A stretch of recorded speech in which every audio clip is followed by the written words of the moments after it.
Salut à tous, vous êtes sur la chaîne de Viewers, c'est Evan et aujourd'hui on va parler d'un film que j'attendais énormément, le film de Ridley Scott, Napoléon. Votre Majesté, nous sommes découverts. Bien. Attendez! On est sur la glace! C'est un piège! Retirez-vous!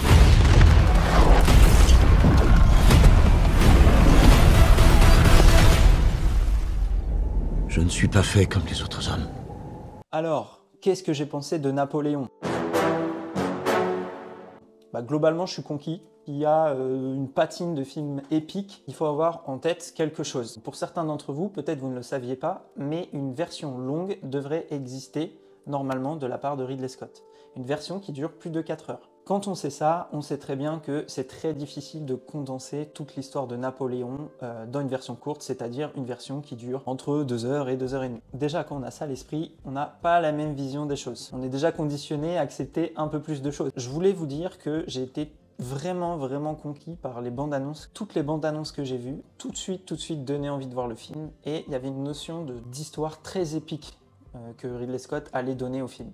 Donc moi, j'attendais vraiment d'être saisi par des grands plans, des moments vraiment, alors des moments qu'on connaît évidemment, des moments historiques. Le film est bon, voilà, j'ai vu énormément de critiques, je trouve les gens très durs avec le film de Ridley Scott. Pourquoi il est bon? Il y a plusieurs points. Le premier, c'est l'image. Tout ce qui est imagerie, pour moi, c'est réussi. On va dire, il a une patine particulière, ce film. Il est d'une sobriété tant à l'image que à l'acting. On a vraiment des beaux plans, on a vraiment aussi une mise en scène qui est vraiment magnifique. Alors au niveau des plans, je pense à 2 plans particulièrement. Vous avez un plan durant la bataille de Russie, c'est des énormes plans larges. Voilà, Moscou en flammes, c'était vraiment impressionnant. Et globalement, la caméra, Ridley Scott fait le travail en termes de mise en scène. En termes d'acting, qu'est-ce qui ressort le plus? C'est encore une espèce de sobriété des personnages, alors surtout de Joaquin Phoenix. C'est un acteur que j'adore, d'après les premiers retours. Justement, Joaquin Phoenix n'en fait pas assez, n'est pas assez investi dans le rôle. Moi, justement, je trouve que c'est sobre, c'est vraiment efficace. Et il montre aussi beaucoup le côté dualité en fait que Napoléon avait, c'est-à-dire un être très carré, très droit, on va dire, attaché aux règles, au bon déroulement de l'ordre. Et un côté complètement dépendant d'une personne avec sa femme. Donc Joséphine qui est du coup au cœur du projet en fait. Donc c'est là où ça a étonné beaucoup de monde, c'est que le film passe pas mal de temps à raconter l'histoire de Napoléon et Joséphine. On est en fait à l'intérieur du couple. Une des choses qui m'a un peu gêné, c'est qu'en fait c'est pas les scènes intimes en soi, c'est vraiment le fait qu'il y en ait plusieurs et qu'il y ait des scènes qui, pour moi, n'apportent pas beaucoup de choses au propos du film. Avec 2 scènes où il y a Napoléon et Joséphine, on avait déjà compris tout l'enjeu de la relation. On avait déjà saisi en fait l'importance de Joséphine aux yeux de Napoléon et le fait que ça allait dicter beaucoup de décisions. On a quand même des super scènes. La prise de Toulon, c'est bien filmé, on comprend tout de suite les enjeux, on comprend tout de suite la tension. Notamment, il y a un moment où la caméra est vraiment focus sur Napoléon et on voit en fait un de ses premiers grands coups en fait en termes militaires, il me semble, et on voit le stress de l'homme.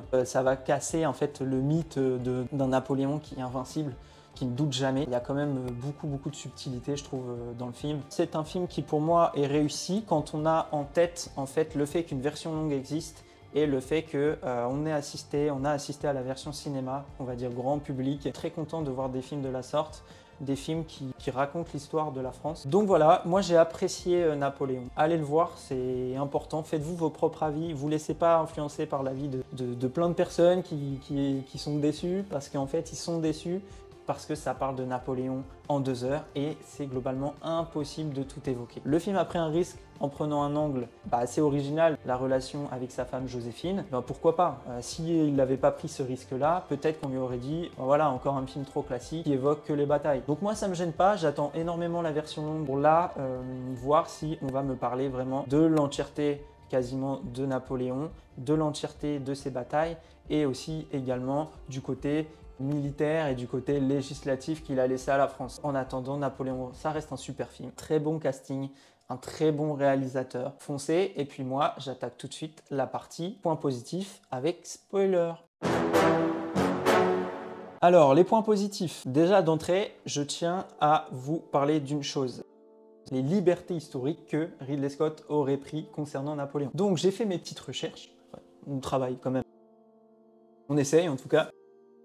Je vais vous les énumérer. Premier point, Bonaparte n'a pas assisté à l'exécution de Marie-Antoinette. Ça, c'est faux. Il n'était pas dans la foule à ce moment-là, puisqu'il était, au niveau des faits historiques, il était à Toulon. Est-ce que c'est gênant? Moi, ça ne m'a pas gêné. Que ça rajoute quelque chose au récit. Grâce à ça, Napoléon est à ce moment-là dans la foule, dans le film. L'impression qu'il est là pour capter la haine du peuple français pour ses dirigeants. Deuxième point, la fameuse scène où Napoléon arrive en Égypte et il bombarde le haut d'une pyramide. Pareil, ça c'est faux. Napoléon n'a jamais fait ça. Et il paraît même qu'il était plutôt bien enclin à surtout protéger les œuvres historiques. Troisième point, bataille d'Austerlitz, qui est vraiment on va dire une masterclass militaire. Le fameux moment où Napoléon bombarde le sol glacé à l'aide de ses canons a bien eu lieu, sauf que la petite nuance, grâce au fait de détruire le sol gelé, et les soldats vont alors périr en fait dans les eaux glacées. La vérité, elle est un peu plus nuancée que ça, c'est-à-dire